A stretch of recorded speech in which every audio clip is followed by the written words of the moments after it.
శుక్లాంబరధరం విష్ణుం శశివర్ణం చతుర్భుజం ప్రసన్నవదనం ధ్యాయేత్ సర్వవిఘ్నోపశాంతయే అగజానపద్మార్కం గజానమహార్నిశం అనేకదంతం భక్తానాం ఏకదంతముపాస్మహే. ఓం గం గణపతయే నమః. ఓం శ్రీమాత్రే నమః. ఓం శ్రీ గురుభ్యో నమః. మా ఆది ఆశ్రమం చూస్తున్నటువంటి మీ అందరికీ పేరు పేరున నా హృదయపూర్వక నమస్కారాలు. మా ఆది ఆశ్రమంలో వస్తున్నటువంటి వీడియోలు మీకు నచ్చాయి అనుకుంటున్నాను. అలాగే మీకు మా వీడియోలు నచ్చితే లైక్ చేయండి, షేర్ చేయండి, సబ్స్క్రైబ్ చేయండి. నా పేరు వాడ్రేవ్ ఆదినారాయణ శర్మ, CMA ACMA, అలాగే MA ఆస్ట్రాలజీ అండి. నా సెల్ నంబర్ 7075389589 7075389589 అండి. మీరు ఈ నెంబర్కి కాల్ చేసినా లేకపోతే మీరు వాట్సాప్లో మెసేజ్లు పెట్టినా నేనే మీకు రెస్పాండ్ అవుతాను. మీ ఫోన్స్ చూస్తాను.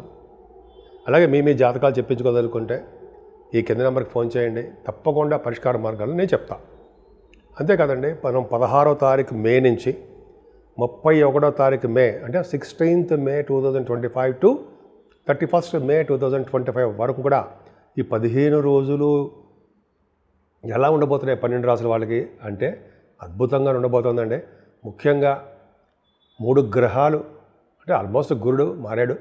గురుగ్రహము, రావుకేతులు, ఈ ముగ్గురు కూడా జస్ట్ నిన్నేమో 15వ తారీఖు గురువారు మారితే రావుకేతులు కూడా 19వ తారీఖు మారుతున్నారు. అద్భుతమైన ఫలితాలు ఉంటాయండి మనకి అందరికీ కూడా. పైగా పుష్కర స్నానం, పుష్కరాలు ఆల్మోస్ట్ మీకు 26వ తారీఖు వరకు ఉంటాయండి. అవి 15వ తారీఖు స్టార్ట్ అయ్యిందిగా 12 రోజులు ఉంటాయి. జనరల్గా మీరు అమావాస్య ముందు రోజు వరకు ఉండొచ్చు. సరే, ఈ 12 రోజులు కూడా పుష్కర స్నానాలు చేస్తారు. వివిధ రాశుల వాళ్ళకి ఎవరెవరు వెళ్తున్నారు పుష్కర స్నానాలకి అందరికీ చెప్పుకుందాం. మిథున రాశి వారికి అదృష్టం ఏంటంటే 15వ తారీఖు నుంచి మీ రాశిలోకి గురుడు మారడం వలనే అమ్మయ్య అనుకుంటారనమాట. అంతేకాకుండా అన్ని విషయాల్లోనూ మీకు సక్సెస్ ఇస్తాడు, విజయాలు ఇస్తుంటాడండి ఆయన. కార్యోత్సాహము, ఆనందోత్సాహాలు, అలాగే మీరు ప్రతి పనులను ముందంజలో ఉండాలి. ప్రతిదీ ప్రశాంతంగా కూల్గా చేసుకోవడాలు. అలాగే మీరు దాంట్లోనే మీ రాశిలోనే సినిమా యాక్టర్స్, డైరెక్టర్స్, వేద పండితులు, పైగా శాస్త్రవేత్తలు ఇవన్నీ చాలామంది ఉన్నారండి. మీకు అద్భుతమైన ఫలితాలు వాళ్ళకి చాలా బాగుంటుంది. గురుడు రాశిలో ఉన్నట్టే 1,00,000 దోషాలు పోగొట్టే గురుడు మీ రాశిలో ఉన్నట్టు అదృష్టమే. పైగా సెకండ్ హౌస్లో కూడా కేతు అంత అద్భుతమైన ఫలితాలు ఇవ్వకపోయినా సెకండ్ హౌస్ లార్డ్ బాగున్నాడు కాబట్టి, యోగంలో ఉన్నాడు కాబట్టి ధనయోగం సంప్రాప్తిస్తుందండి. 16-17 తారీఖులో డబ్బులు బాగా వస్తాయి. మీకు ఫైనాన్షియల్ స్టేటస్ పెరుగుతుంది. ఇక్కడి నుంచి ఖర్చులు బాగా తగ్గిపోతాయండి. అవి ఇంతకుముందు చాలా సంవత్సరాల పాటు విపరీతమైన ఖర్చులు, కనపడే ఖర్చులు, అనవసరపు ఖర్చులు విపరీతంగా ఉండిపోయాయి. మీకు అవన్నీ తగ్గుముఖం రాను తగ్గిపోతాయి. చాలా కూల్గా ఉంటాయి. ధన సంపాదన ఎక్కువ ఉంటుంది. అలా కాకుండా ప్రయాణాలు ఎక్కువ చేస్తారండి. మీరు కేతు కూడా చాలా బాగుంటుంది. మీకు తృతీయ భావంలో కేతు ఉండడం వల్ల సర్వదా సౌఖ్యమే. వాహనాలు, గృహాలు, అదృష్టము, మంచి సకల వసతులైన గృహాలు. కేతు 3వ భావంలో ఉండడం వల్ల ధైర్యాన్ని ఇవ్వడము, వే ఆఫ్ లివింగ్ స్టైల్ పెంచేయడము, శుభవార్త వినేట్టుగా చేయడము, అంత అదృష్టం అండి. వాహన యోగాన్ని కలిగించేది చేయడం అద్భుతంగా ఉంది. ఏదైనా 4th భావానికి గురు దృష్టి ఉందండి, శని దృష్టి ఉంది. అంత అద్భుతమైన ఫలితాలు మాత్రం ఉండవు. ఏ విషయంలో, మీ తల్లిగారి విషయంలోనూ, అలాగే చదువు విషయంలో కూడా జాగ్రత్త పడాలి. అంతేకాకుండా మీరు వాహనాలు కొనుక్కోవాలన్నా, వస్తువులు కొనుక్కోవాలన్నా, బంగారు ఆభరణాలు జాగ్రత్తగా ఆచితూచి కొనుక్కోండి.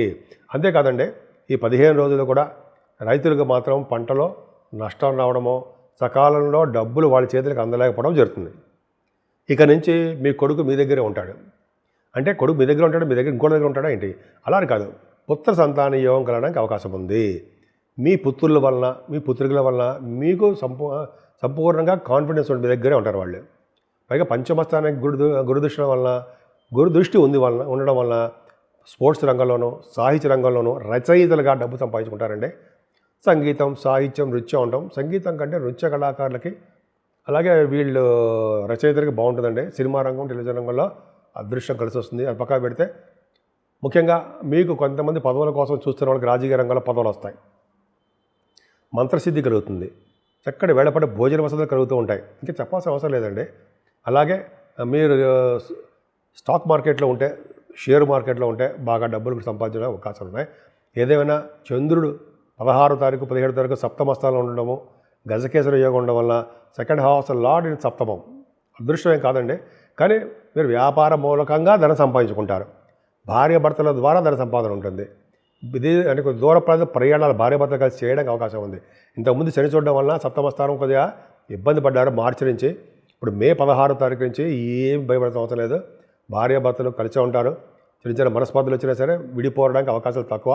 వాళ్ళ పక్క పెడితే మీరు ముఖ్యంగా చాలామంది కొంతమంది ఉంటారు కదా మీ దాంట్లో ఎవరు బిజినెస్ పార్ట్నర్స్ అని, వాళ్ళకి చాలా బాగుంటుందండి.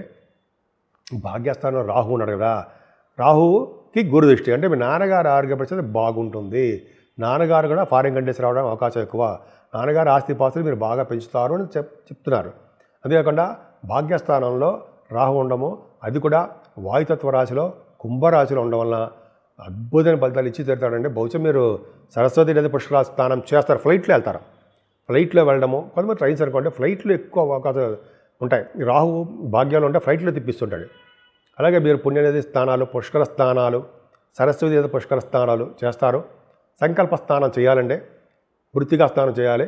మీకు చెప్తారు వాళ్ళు, నేను లాస్ట్లో కూడా చెప్తాను నేనే. చేయడం వల్ల మంచి ఫలితాలు ఉంటాయి. ఉన్నతమైన విద్యా రీత్యా విదేశాలు వెళ్తారు మీరు.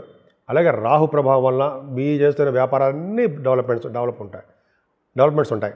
అలాగే రాహు ప్రభావం వల్ల సాఫ్ట్వేర్ కూడా మంచి సాఫ్ట్వేరు, కంప్యూటర్ హార్డ్వేరు, ఎలక్ట్రిసిటీ ఇవన్నీ కూడా బాగుంటుందండి. దశమంలో శని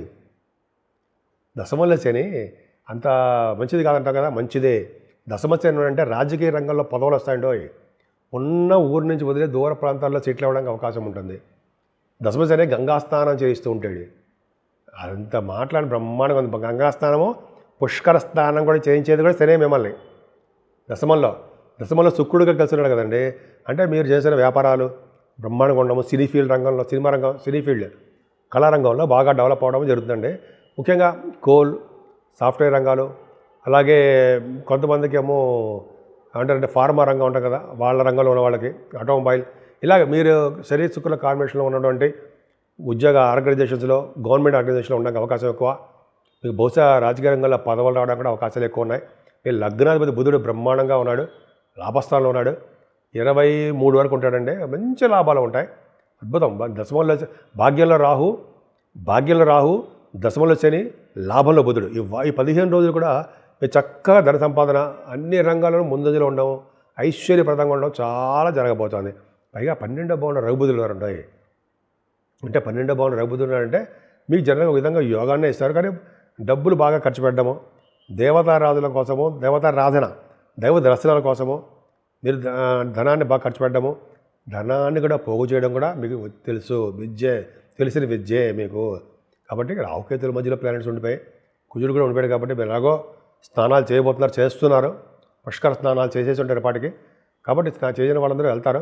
కాబట్టి మీరు దారిలో ఎక్కడ అమ్మవారి గుళ్ళు కనిపించినా, సుబ్రహ్మణ్య స్వామి దేవాలయం కనిపించినా, అయితే మీ ఊళ్ళో గుళ్ళు ఉన్నా సరే పూజించండి, చక్కటి ఫలితాలు పొందండి. అలాగే 22వ తారీఖున హనుమత్ జయంతి వస్తుంది. ఆ రోజున కూడా బ్రహ్మాండమైన పూజలు చేసుకోవచ్చు. అంతేకాకుండా 24వ తారీఖు శని త్రయోదశి, ఇద్దరు అద్భుతం. 22వ తారీఖు 24వ తారీఖు కూడా చాలా అద్భుతమైన ఫలితాలు ఉంటాయి. సో దీని గురించి మనం చివరిలో చెప్పుకుందామండి. చక్కగా మంచి పూజలు చేసుకోండి, అన్ని రంగాల్లో ముందంజలో ఉండండి. ముఖ్యంగా మిథున రాశి వాళ్ళకి ఈ గ్రహాల ప్రభావం, మారిన గ్రహాల ప్రభావం వల్ల 4 గ్రహాలు మీకు అనుకూలంగా మారాయి. చాలా గ్రేట్. శనీశ్వరుడు దశమంలో ఉన్నాడు, రాహు భాగ్యంలో ఉన్నాడు, గురుడా 12లో మీ రాశిలోకి వచ్చాడు, అదో బాగానే ఉంటుంది. పైగా కేతు 3వ భావంలో పర్ఫెక్ట్గా బాగున్నాడు. అంటే ప్లానెట్స్ అన్నీ పర్ఫెక్ట్గా కూర్చున్నాయి. ఇంకా మీరు కష్టపడ్డమే, కష్టాన్ని నమ్ముకోండి, ఫలితాలు అవే వచ్చి తీరుతాయి. 12 రాశుల వారికి రెమెడీస్ గురించి చెప్పుకుందామండి. ఏం చేస్తే మన మంచి ఫలితాలు, పూజలు చేస్తే ఎటువంటి ఫలితాలు వస్తాయి, మంచి ఫలితాలు వస్తాయి, ఏ పూజలు చేస్తే బాగుంటుంది. 12 రాశుల వాళ్ళకి మేషం నుంచి మీన రాశుల వరకు కూడా ముఖ్యంగా ఏంటంటే ఆ రాహుకేతుల మధ్యలో ప్లానెట్స్ ఉండిపోయాయండి. అంటే చంద్రుడు ఒక్కడే తిరుగుతూ ఉంటాడు, అది పెద్ద ప్రాబ్లం కాదు. కానీ రాహుకేతుల్లో మధ్యలో సర్పదోషం ఉండడము, కుజుడు కూడా సర్పం అవడం వల్ల ఈ 12 రాశుల వాళ్ళకి ఏది పట్టుకున్నా కూడా ముందుకు వెళ్ళలేకపోతూ ఉంటారు. ఏదో విధంగా కారణాల వల్ల ఆగిపోవడము, డిస్సాటిస్ఫాక్షన్ ఉండడము, ఏదో మనశ్శాంతి లేకుండా ఉండడము, ప్రతి పనిలోనూ కొద్దిగా అపజయాలు కలుగుతూ ఉండడం, ఇవి చాలా ఉంటాయి. కానీ చూసుకోండి. అయితే పుత్రుల వల్ల ఇబ్బంది కలగడము, పెళ్ళిళ్ళు కాకపోవడము, ఉద్యోగాలు రాకపోవడము, అలా చాలా ఉన్నాయండి. ఓకే, ఫస్ట్ పాయింట్ ఏంటంటే అవకాశం ఉంటే కాళహస్తి వెళ్ళండి, రావుకేతు పూజ చేయించుకోండి. ఒకవేళ మనం చేయించుకోలేము, ఇంటి దగ్గరే అమ్మవారి దగ్గర పూజలు చేసుకోవడము, మన ఊళ్ళోనే చండీ హోమాలు, కనకదుర్గ అమ్మవారు పూజ చేసుకోవడము, అలాగే గాయత్రి మంత్ర జపం చేయడము, పార్వతీ అమ్మవారిని శ్రీశైలంలో భ్రమరామ అమ్మవారు ఆవిడ చేసుకోవడం మంచిది, అది అద్భుతం ఫలితాలు ఉంటాయి. కుజుడు కూడా నీచ స్థితిలో ఉన్నాడు కాబట్టి మోపిదేవిలో వెళ్ళి సుబ్రహ్మణ్య స్వామి దర్శనం చేయించుకోవడం చాలండి. వాడు వెళ్తే ఎండలో ఉన్నాయి కాబట్టి ఎండల్లో మీరు తిరక్కండి. కానీ మన ఊళ్ళోనే మనకు చేయించుకుందాం, సుబ్రహ్మణ్య స్వామి పూజలు చేయించుకుందాం. అదొకటి. ఈ 3 చేయించుకోవడం వల్ల సర్పదోషం పోతుంది, అవకాశాలు తగ్గుతాయి. ముఖ్యంగా ఆల్రెడీ మనకి మీ రాసి వాళ్ళందరూ మీకు మనందరికీ కూడా 15వ తారీఖు నుంచే నదీ పుష్కరాలు వచ్చాయి. గురుడు మారిపోయాడు, రావుకేతు కూడా మారిపోయారు. సో మారిపోవడం వల్ల నదీ పుష్కరాలు, సరస్వతి నదీ పుష్కరాలు వచ్చాయండి. ముఖ్యంగా చెప్పదగ్గ సూచన అంటే 12 రాసుల వాళ్ళకి అవకాశాలు చాలా ఉన్నాయి. మీ జాతకాల రీత్యా చూసుకోండి, వెళ్ళి స్నానం చేస్తారు. ముఖ్యంగా మృత్తికా స్నానం అంటే మట్టిని నదిలో వేయడము అదొకటి. తర్వాత సంకల్పపూర్వకంగా బ్రాహ్మణ్ణి పెట్టుకుని సంకల్పపూర్వకంగా చేయాలి. సంకల్పపూర్వం అంటే అర్థం ఏంటంటే మీ గోత్రనామాలు ఏంటి, మనం ఎక్కడ ఉన్నాము, ఏ నది తీరం ఉన్నాం, ఏ ప్రాంతంలో ఉన్నాం, ఏ ప్రాంతంలో ఉన్నా విని చెప్తారనమాట ఒక బ్రాహ్మణుడు. మనకు తెలియకపోతే అది చెప్పించుకోవచ్చు. చెప్పిన తర్వాత మాత్రమే సంకల్పపూర్వకంగా స్నానం చేయండి. నది ఒడ్డు దగ్గర బ్రాహ్మణులు చాలామంది ఉంటారు. చేసిన తర్వాత అప్పుడు మీకు ఫలితాలు బాగా వస్తాయి. గబగబా దూకేసి స్నానం చేస్తే ఫలితాలు ఏమీ రావండి. ఆ నదిలో పవిత్రంగా స్నానం చేయాలి. ఎందుకంటే సరస్వతి నది కాబట్టి జ్ఞానాన్ని ప్రసాదించే అమ్మవారు కాబట్టి మనం అశ్రద్ధగా చేయకూడదు. ఎంతో ప్రేమగా, ఎంతో ఇష్టంగా స్నానం చేయాలి. సరే రండి, అది తర్వాత అది అయిపోతున్న తర్వాత ముఖ్యంగా 22వ తారీఖునే హనుమత్ జయంతి వస్తుందండి. చాలా పవర్ఫుల్. శ్రీ ఆంజనేయ స్వామిని కొలవడం వలన, ఆంజనేయ స్వామిని పూజించడం వలన సర్వదేవతల్ని పూజించినట్టే అని మనకి బుక్స్లో చెప్తున్నారు, గురువుగారు అందరూ చెప్తున్నారు.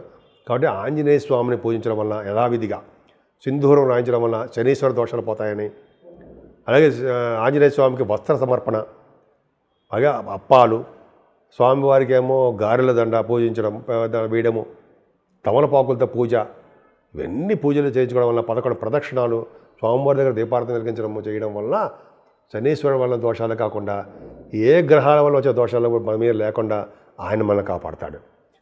శ్రీరామచంద్రుడి వలన మనకి ఆశీస్సులు కలుగుతాయి.